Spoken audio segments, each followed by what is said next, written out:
तो हम लोगों ने कल तक डेहिसेंस ऑफ एंथर पढ़ लिया था, मतलब एंथर का फूटना, जिसमें हम लोगों ने अलग अलग उसके स्ट्रक्चर देखे थे। पहले हमने ये देखा था कि उसमें माइक्रोस्पोरोजेनेसिस मतलब माइक्रोस्पोरेंजियम के अंदर माइक्रोस्पोरोजेनेसिस की प्रोसेस होगी और माइक्रोस्पोर बनेंगे। ठीक है, माइक्रोस्पोरेंजियम सेक लाइक स्ट्रक्चर रहेगा। ठीक, और माइक्रोस्पोर पॉलन ग्रेन रहेंगे और माइक्रोस्पोरोजेनेसिस प्रोसेस रहेगी माइक्रोस्पोर बनने की माइक्रोस्पोरेंजियम या माइक्रोस्पोर मदर सेल के अंदर। ठीक है, इसमें आज हम जो नेक्स्ट पढ़ेंगे वह रहेगा structure of pollen grain. Pollen grain का स्ट्रक्चर, ये सिंपल सा स्ट्रक्चर है पॉलन ग्रेन का। हमारे साथ।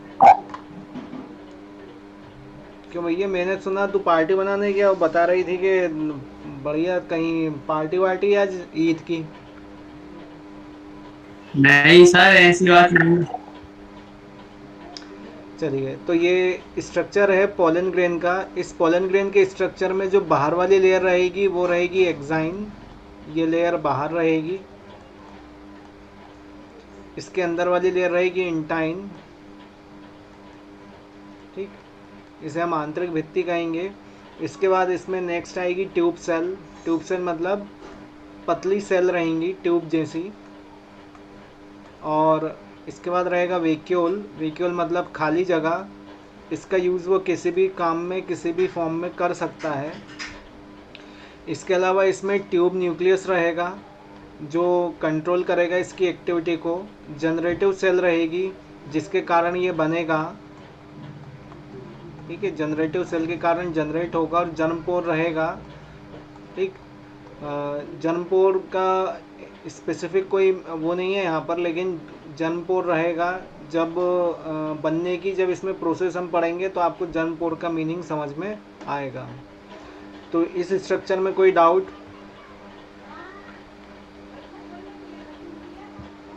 No sir. इसमें हमने क्या क्या पढ़ा? पहला एक्साइन पढ़ा, बाहर की लेयर रहेगी, इंटाइन अंदर की लेयर रहेगी। इसके बाद ट्यूब सेल रहेगी, उसके अंदर ट्यूब न्यूक्लियस रहेगा। जनरेटिव सेल रहेगी जिससे ये बनेगा। वेक्यूल खाली जगह रहेगी जिसका यूज़ वो किसी भी फॉर्म में किसी भी पर्पस के लिए कर सकता है। ठीक है,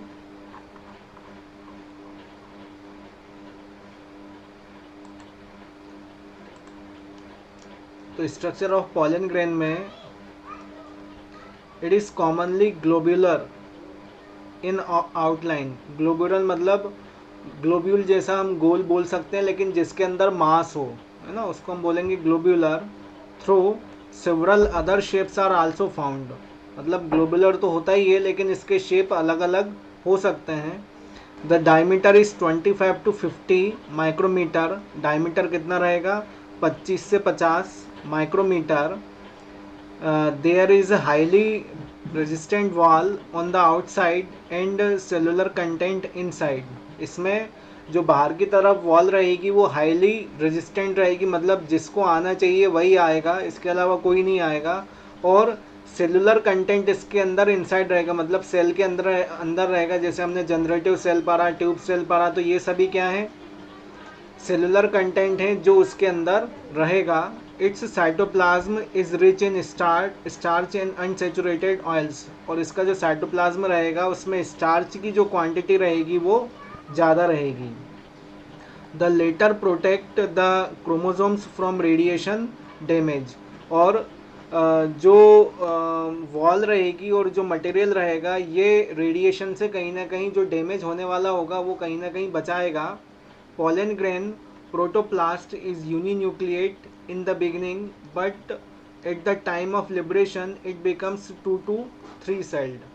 जो इसका पोलन ग्रेन का प्रोटोप्लास्ट रहेगा लिक्विड फॉर्म वो यूनिन्यूक्लिएट रहेगा, मतलब उसमें एक ही न्यूक्लियस रहेगा। लेकिन जब लिबरेशन होगा, मतलब जब ये मेच्योर हो जाएगा और जब ये लिबरेट होगा मतलब बाहर निकलेगा, उस समय इसके चारों ओर कितनी सेल आ जाएंगी? 2 से 3 सेल आ जाएंगी। वाल और covering of pollen grain is called sporoderm. और जो कवरिंग रहेगी इसके चारों ओर उसे हम क्या कहेंगे? स्पोरोडर्म, जिसमें 2 लेयर रहेंगी। It has 2 layer, outer exine and inner intine. कोई डाउट यहाँ तक?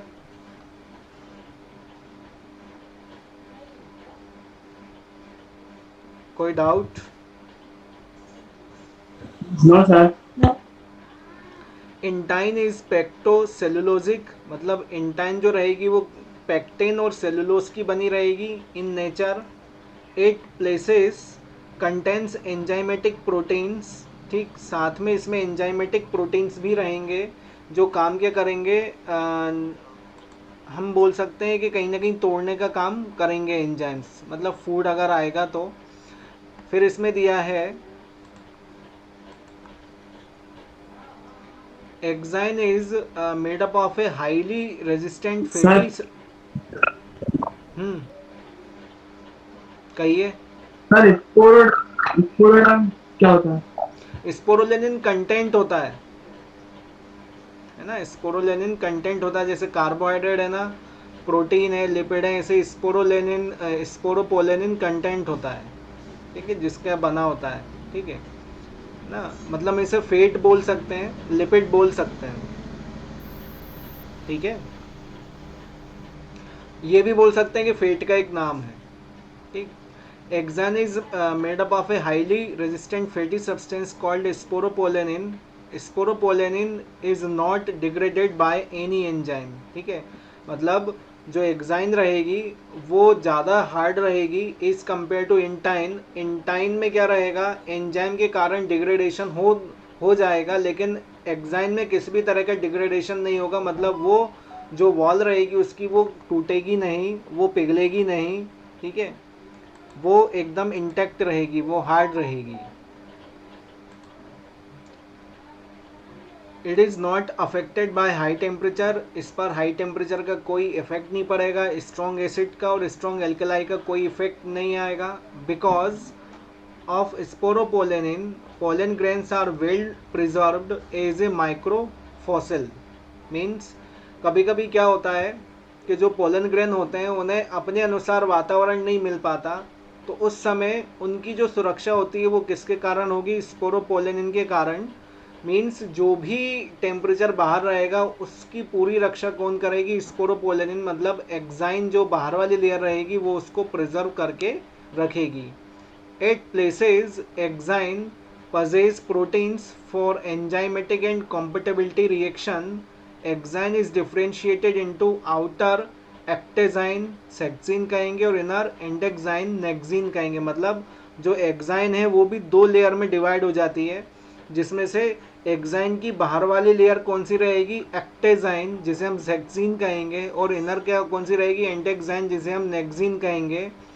एक्टेक्साइन is further made up of a inner continuous foot layer, नीचे वाली लेयर बनाएगी a middle discontinuous baculate layer, नाम रहेगा इसका, बीच में जो लेयर रहेगी उसे हम क्या कहेंगे, बेकुलेट layer. And outer most discontinuous tectum, और लास्ट में क्या रहेगा, डिसकंटिन्यूस टेक्टम रहेगा। मतलब जैसे गोल है तो ये गोल ना होके आधा रहेगा फिर छूट जाएगा, आधा रहेगा फिर छूट जाएगा, इसे हम कहेंगे discontinuous. Tectum provides a characteristic sculpturing or design over the surface of pollen grain. Sculpturing होता है टूटना, मतलब जब पोलन ग्रेन इसके अंदर बाहर आएगा तो टेक्टम डिफरेंट तरह से टूटेगी, कहीं से भी टूट सकती है, किसी भी शेप में टूट सकती है, किसी भी साइज में टूट सकती है, ठीक है। रिजेज, ट्यूबरकल्स, स्पाइन्स, रेटिकुलेशन, ये इसके टूटने के टाइप दिए हैं, ठीक है। ट्यूब जैसी हो सकती है, कांटे जैसी हो सकती है, ठीक है। रिजेज कील जैसी हो सकती है। It can help expert to identify the pollen grain and refer them to their family, genus और स्पीसीज। अब इसमें भी क्या रहेगा, इसके अनुसार भी हम क्या कर सकते हैं, पोलन ग्रेन को डिवाइड कर सकते हैं अलग अलग। The study of external morphology of mature pollen grain is called palynology. और जो पोलन ग्रेन की स्टडी रहेगी उसे हम क्या कहेंगे, पोलिनोलॉजी। ये पूरा पोलन ग्रेन के विषय में छोटा सा इंट्रोडक्शन है। इसमें डाउट है? No sir. अच्छा, आगे जो हम बात करेंगे वो आएगी अब जर्मपोर की, ठीक है। जर्मपोर होगा क्या, जो इंसेक्ट रहेंगे, इन इंसेक्ट पॉलिनेटेड पोलन ग्रेन।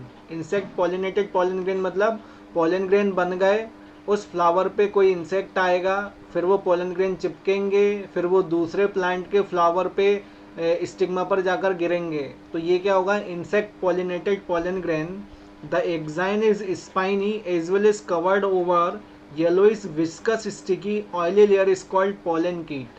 ठीक है, जो चिपकने के लिए उन्हें चाहिए, पहला तो क्या चाहिए, स्पाइन, कांटेनुमा स्ट्रक्चर चाहिए, छोटे एरिया में भी आ जाए, फिर वेल कवर्ड चाहिए, साथ में उनको उनके ऊपर क्या रहेगा, एक येलोइश विस्कस, विस्कस मतलब गाढ़ा, स्टिकी चिपकने वाली ऑयली लेयर रहेगी, ताकि वो किसी भी कीट के स्किन से इजीली चिपक जाएं। चिपकेंगे तभी तो क्रॉस फर्टिलाइजेशन होगा, तभी तो इंसेक्ट पॉलिनेशन होगा। समझ में आया? Yes sir. पोलन कीट is made up of lipids and carotenoids. जो पोलन कीट रहेगी वो लिपिड और कैरोटीनॉइड से बनी रहेगी। Exine is smooth in anemophilous pollen. ठीक है, एनिमोफिलस पोलन में क्या रहेगी, एक्साइन स्मूथ रहेगी। हम बात किसकी कर रहे हैं, दो तरह के बात की थी हमने कल, कौन कौन से थे, एनिमोफिलस और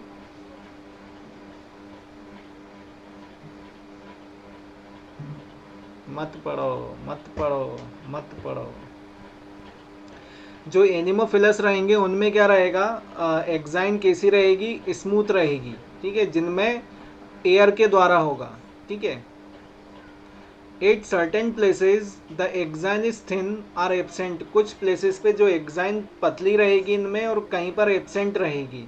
द एरियाज में have thickened intine or deposition of callose. और जहाँ पर ये एब्सेंट रहेगी वहाँ पर थिक इंटाइन रहेगी और साथ में डिपोजिशन रहेगा किसका, केलोस का। दे आर कॉल्ड जर्मपोर, जिसे ही हम क्या कहेंगे, जर्मपोर या germinal furrow. Pollen grain are generally tricolpate, मतलब विथ 3 जर्मपोर, इसमें 3 जर्मपोर हो सकते हैं। In dicots and monocolpate the single germ furrow या germ pore is a mono in monocots. और मोनोकॉट्स में एक ही रहेगी। ठीक, डाइकॉट में कितनी रहेंगी, 3 जर्मपोर, और मोनोकॉट में एक ही रहेगी। ठीक, तो इसमें हमने क्या क्या देखा, पहला हमने ये देखा, पहला हमने स्ट्रक्चर देखा था इसका। इस स्ट्रक्चर में हमने क्या क्या देखा, इस स्ट्रक्चर में हमने पहले वैक्यूल देखी, एक्साइन देखा, इंटाइन देखा। एक्साइन जो रहेगी हार्ड रहेगी, 2 लेयर रहेंगी इसकी, एक्टेक्साइन और इंडेक्साइन। ठीक है, इंटाइन उसके अंदर रहेगी। उसके बाद ट्यूब सेल देखी, ट्यूब न्यूक्लियस देखा, फिर जर्मिनेटिव और जर्मपोर देखा। जर्मपोर जो रहेगा वो कब बनेगा, जब जिनमें जर्मपोर की बात कब होगी, जिनमें कुछ एनिमोफिलस पोलन होते हैं जिनमें एयर के द्वारा पॉलिनेशन होता है। उनमें क्या रहेगा, एक्साइन कहीं पर पतली और कहीं पर एब्सेंट होती है। तो जहाँ पर एब्सेंट होगी वहाँ पर इंटाइन की मोटी लेयर होगी या डिपोजिशन होगा किसका, केलोस का। जब ऐसा डिपोजिशन इस तरह का होगा, क्योंकि यदि आप जर्मपोर का स्ट्रक्चर देख पा रहे होंगे, स्ट्रक्चर में जर्मपोर की जगह, तो वहाँ पर देखिए बाहर की जो लेयर है एक्साइन वो एब्सेंट है, केवल अंदर की इंटाइन ही प्रेजेंट है। ठीक है, तभी जर्मपोर बनेगा, तभी क्या बनेगा, जर्मपोर बनेगा। और पोलन ग्रेन्स जो जर्मपोर रहेंगे, यदि डाइकोट प्लांट है तो डाइकोट प्लांट में जर्मपोर 3 बनेंगे, और यदि मोनोकाट प्लांट है तो उसमें जर्मपोर 1 ही रहेगा। तो जो पोलन ग्रेन यहाँ पर स्ट्रक्चर दिया हुआ है ये डाइकोट प्लांट का दिया हुआ है, क्योंकि इसमें जर्मपोर कितने बन रहे हैं, 3 बन रहे हैं, यदि आप देख पा रहे हो तो। समझ में आया? Yes sir. 100%। 90।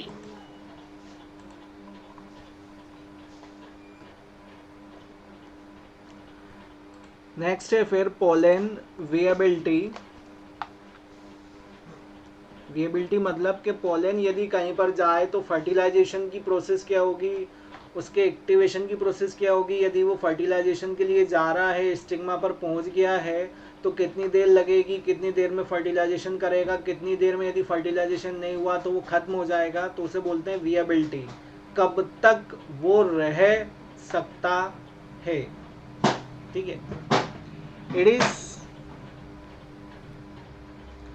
it is the period for which pollen grains retain the ability to germinate. ठीक है, वो टाइम या वो पीरियड जिसमें पोलन ग्रेन अपनी जर्मिनेशन की एबिलिटी को रिटेन करके रख सकता है, रोक कर रख सकता है। उसके बाद यदि उसमें जर्मिनेशन या जर्मिनेशन की प्रोसेस स्टार्ट हुई तो उसमें कहीं ना कहीं कुछ प्रॉब्लम हो सकती है, जर्मिनेशन भी नहीं हो सकता है या फर्टिलाइजेशन भी नहीं हो सकता है। Pollen viability is little in flowers which are pollinated in bud conditions। जो pollen viability होती है flowers में वो कम होती है। It is 30 minutes in rice and wheat। ये वेरी मोस्ट इम्पोर्टेंट क्वेश्चन है नीट का, सबसे ज़्यादा क्वेश्चन पूछा है ये, सबसे ज़्यादा, और घुमा फिरा के पूछा है, घुमा फिरा के ये क्वेश्चन पूछा है और सबसे ज़्यादा पूछा है। मेरे पास ये क्वेश्चन लगभग 3 से 4 बार आया है और हर बार अलग तरह से आया है। ठीक है, तो ये ध्यान रखिएगा। मतलब सर कैसे कैसे आप। मतलब उन्होंने एक कहानी बताई पहले, मतलब वो पहले कहानी बताएंगे कि ये पूरा कोई प्लांट है या एक व्यक्ति है। वो व्यक्ति गया, उसने प्लांट लगाया, प्लांट लगाने के बाद कुछ की पोलन वेबिलिटी चली गई, कुछ की नहीं गई। तो मतलब वो पूरी कहानी बताने के बाद यदि आपने ये पढ़ा हुई, ये लाइन यदि पढ़ी हुई है, तो वो आपको वहीं क्लिक हो जाएगा कि ये किसके विषय में बात कर रहा है। ऐसे क्वेश्चन पूछते हैं कुछ एक, जिसमें एक सिंपल ही था कि जो 30 मिनट्स होती है विएबिलिटी कौन से पोलन ग्रेन की होती है, तो इसमें दोनों थे, उसमें राइस और वीट दोनों थे, एक में वीट था। ठीक है, तो ऐसे क्वेश्चन पूछते हैं, कभी कभी कहानी बना के पूछते हैं। तो उसमें थोड़ा सा अगर आपने मतलब वो दिमाग का एनालिसिस है आपका, कि यदि दिमाग अगर आपका वहाँ चल गया तो वो क्लिक हो जाएगा कि ये कहाँ की बात चल रही है। ठीक है, तो it is 30 minute in rice and wheat, in others the period of viability is long. ठीक है, अदर में लॉन्ग रहेगी, इवन मंथ, ये मंथ तक जाती है। In some members of family Rosaceae, Leguminosae and Solanaceae, it however depends upon environmental conditions of temperature and humidity. ठीक है, इसके अलावा ये किस पे डिपेंड करेगी, इन्वायरमेंटल कंडीशन पे और उसकी ह्यूमिडिटी पे। It is possible to store pollen grain for years in liquid nitrogen, ये भी क्वेश्चन पूछा गया है, ये एक बार आ चुका है मेरे पास। ठीक है, अगर पोलन ग्रेन को स्टोर करना है फॉर ईयर्स तो किसकी ज़रूरत पड़ेगी, लिक्विड नाइट्रोजन की, और टेम्परेचर कितना होना चाहिए, -196 डिग्री सेल्सियस। पोलन बैंक मतलब जैसे पैसों की बैंक होती है, ऐसे ही पोलन बैंक होती है जहाँ पर इस तरह का पूरी कंडीशन उसको दी जाती है, मतलब लिक्विड नाइट्रोजन और उसको टेम्परेचर कितना दिया जाएगा, -196 degree Celsius for later use in plant breeding programme. मतलब हम उसे चाहें तो 1 साल से 1 साल तक कभी भी हम उसको ब्रीडिंग प्रोग्राम के लिए यूज़ कर सकते हैं। मतलब कि यदि हमें उस तरह की कोई हाइब्रिड स्पीसीज़ बनानी हो, जैसे हमने एक पोलन ग्रेन लिया, ठीक, इसकी क्वालिटी अलग है, एक और पोलन ग्रेन लिया, इसकी क्वालिटी अलग है, दोनों को मिक्स करा के एक नई वेराइटी बनाई। अब इस नई वेराइटी में जो सीड बनेगा या जो प्लांट बनेगा उसमें फ्लावर की क्या क्वालिटी रहेगी, तो वो क्या रहेगा, एक प्लांट ब्रीडिंग प्रोग्राम रहेगा जिसके द्वारा हम इसको चेक कर पाएंगे, जैसे मेंडल ने किया था, आगे हम देखेंगे मेंडल के। तो जस्ट वैसा ही है, बस इसमें क्या करते हैं कि एक हमें सुविधा ये मिल जाती है कि हम डिफरेंट तरह के पोलन ग्रेन्स जो हैं वो इसमें यूज़ कर सकते हैं, और फ्लावर की क्वालिटी जिस तरह की हमें चाहिए, जैसे बोलते हैं ना कि हम फ्लावर हमें नीला भी मिल रहा है, पीला भी मिल रहा है, काला भी मिल रहा है, तो कहीं ना कहीं क्या चेंज किया, कहीं ना कहीं ये हाइब्रिड कंडीशन ही चेंज होती है। अब जैसे फसल का हम बोल रहे हैं कि फसल में सोयाबीन की बहुत सारी वेराइटी आ रही हैं, तो गेहूं की बहुत सारी वेराइटी आ रही हैं, तो उसमें क्या किया उन्होंने, सीड को पकड़ा। ठीक है, सीड को उठा के किस में स्टोर कर दिया, सीड बैंक में। अब उसके लिए भी कंडीशन अलग होगी। ठीक है, अब अलग अलग सीड हैं, अलग अलग सीड में से 2 अलग अलग सीड उठाए, उनका एक उठा के हाइब्रिड बनाया। ठीक है, हाइब्रिड बनाने से क्या होगा, अब हमें ये मालूम चलेगा कि इस हाइब्रिड के अंदर क्या क्वालिटी है। हो सकता है जो हमने 2 सीड लिए हों, इनमें से दोनों में वो क्वालिटी नहीं हो जो हाइब्रिड में आ जाए, मतलब इसमें कार्बोहाइड्रेट मतलब ग्लूकोज की मात्रा ज़्यादा आ जाए और ये 1 एकड़ में ज़्यादा भी लग जाए, पानी कम लगे, तो ये भी हाइब्रिड कंडीशन बन जाती है। क्यों? क्योंकि हम कम मिलाते हैं दो सीड को हम तब मिलाएंगे जब हमें मालूम हो कि एक सीड में दाने की क्वांटिटी अच्छी है और दूसरे सीड में ये क्वालिटी है कि उसको कम पानी लगता है, तो दोनों का हाइब्रिड बना के देखेंगे। यदि वो हाइब्रिड सक्सेसफुल हो गया तो उसको क्या एक नया नाम दे के एक नई फसल बना सकते हैं। तो ये सीड बैंक में भी करते हैं, पॉलन बैंक में भी करते हैं, तो ये कंटिन्यू बैंक बनी हुई है। समझ में आया? Yes, sir.